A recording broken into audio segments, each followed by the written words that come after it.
How good do these three look together?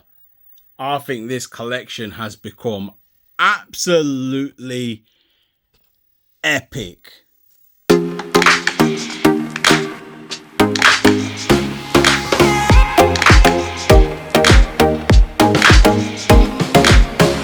Hi guys, welcome back to the RC store. My name's Ammo.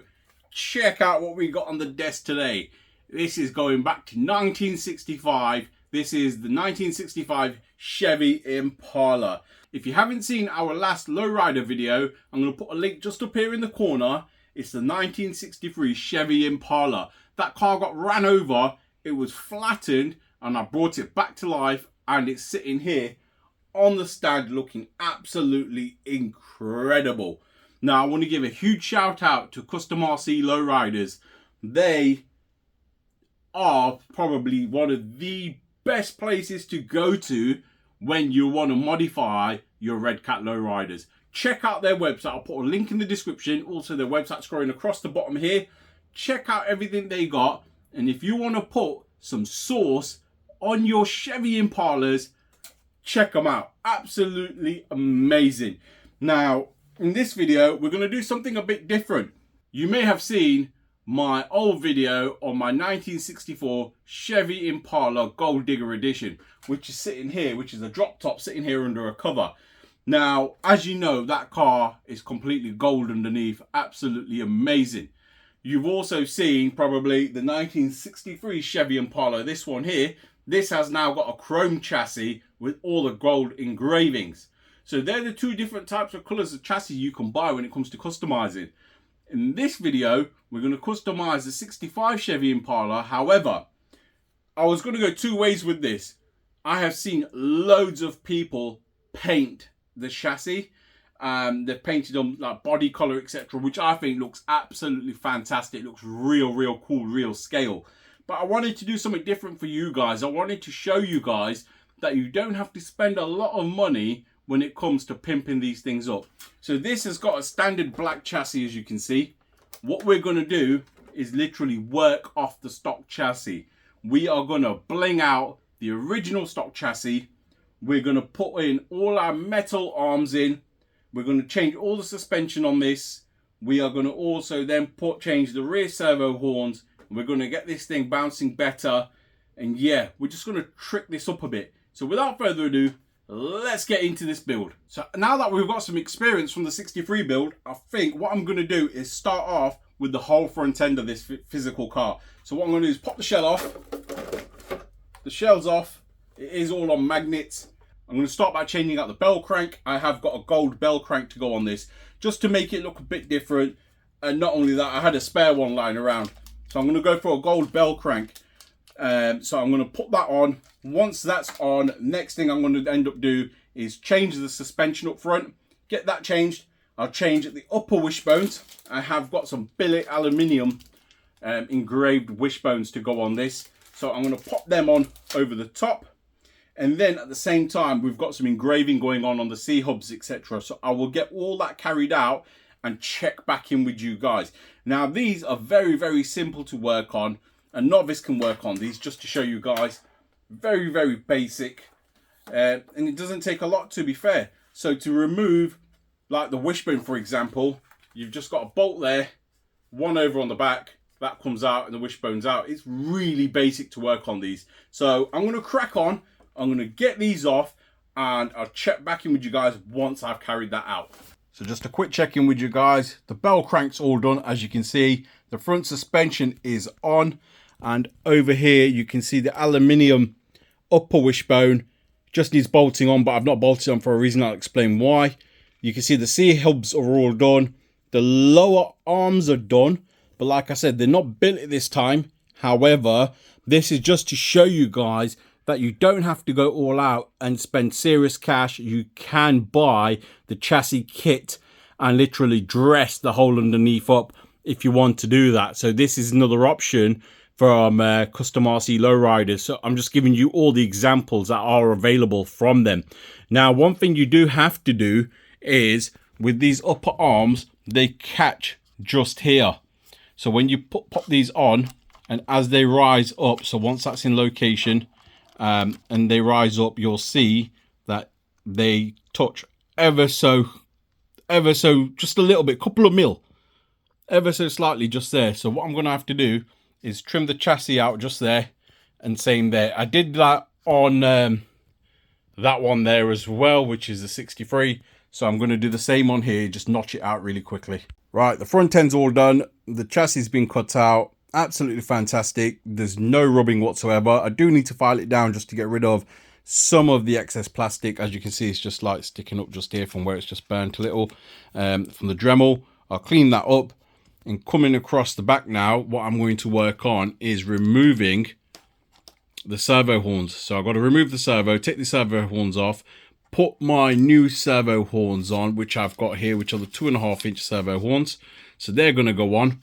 And I am also going to put the rear suspension on. So once I get that done, I will clock back in with you guys, and then we can move over to the prop shaft and then dressing this whole car up. Like I said, I've not gone all out on this one like the last version, which was the 63, but I have done quite a bit to it.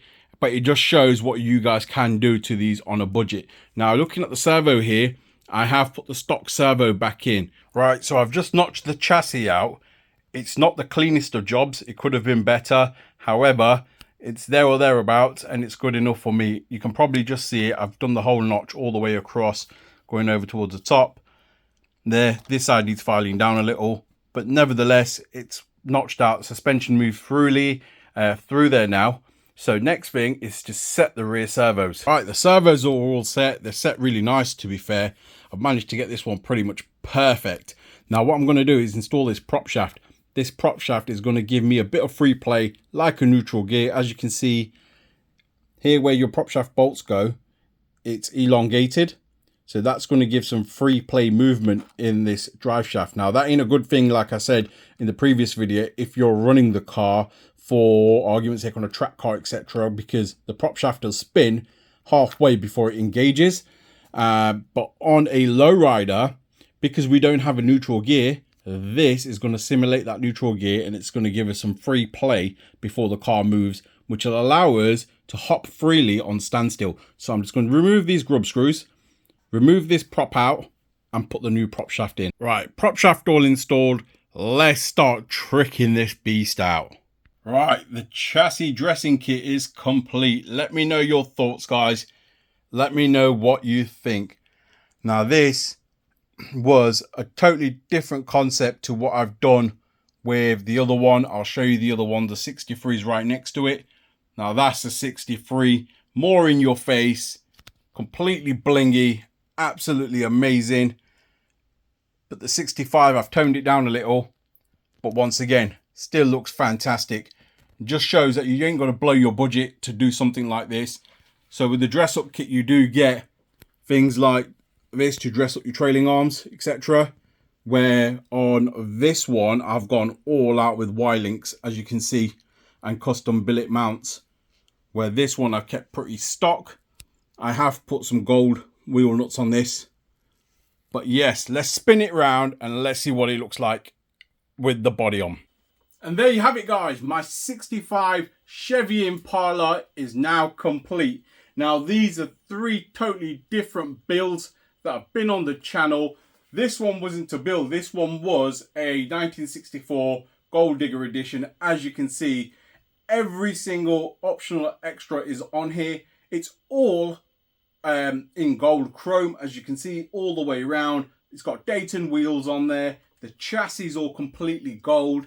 This thing looks absolutely fantastic, and it's a drop top. This one, the 63, deserved a full-on expensive build. Simple reason being, because it got flattened and ran over by a real car, I thought it was only right if I spent the money on this to make this thing look epic. But now looking at these two side by side, I sort of want to put the Y-links on this as well. Just simple reason being, look how this 3 wheels, absolutely crazy compared to that. Now, this will 3-wheel as well, but this will do it completely different once again, because it's completely different setup. So the setup in this is similar to that, but you've got the 2.5-inch servo extensions. So I'll show you how this one three wheels as well. So lifting up the rear on this one. So I personally think it's a 2.5 inch servos that make a massive difference. The 2.5 inch servo horns are making a huge difference, literally twist the actual car completely around. However, the Y links push this one over just that little bit more. I think I'm going to have to do that to that, and I don't want to change that too much because it is a limited edition. So I'll only do modifications to that I can revert back. But yes, as you can see, this thing's absolutely epic. Looks really nice now. Quite happy with it, to be fair. Like I said, completely different to this one here. And let's see if we can make this one hop.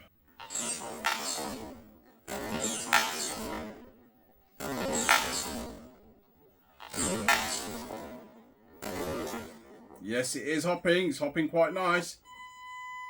Let's move slightly forward.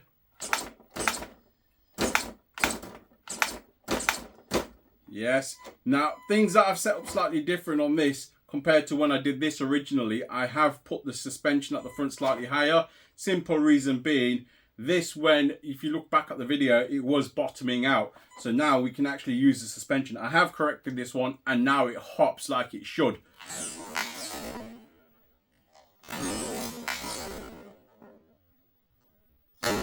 But yes, as you can see, this one looks absolutely epic. You can make them go round on the spot depending on how your rear is angled. So if your back wheels are, so back axle's twisted, the car will hop round in a circle. Nice.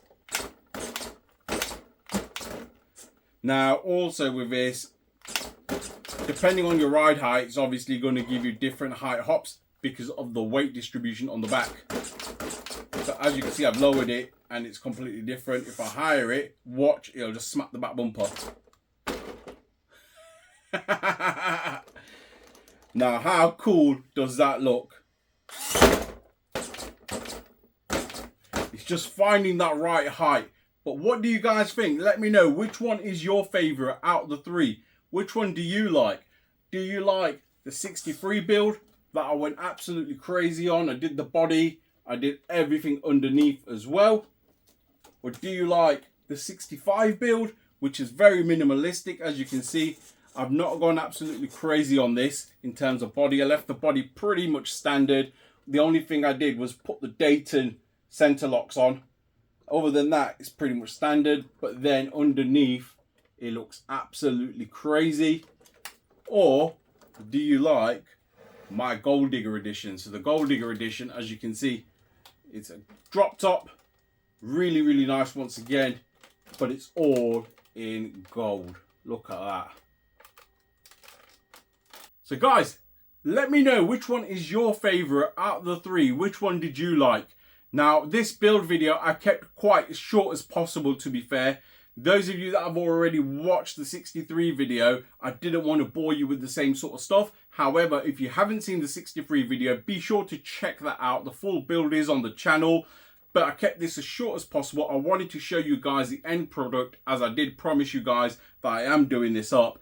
Let me know in the comments, out of the three, which one you like the best. If you've enjoyed this content, please feel free to like, share and subscribe. Don't forget to smash that notification button, and I'll see you in the next one. Thank you for watching.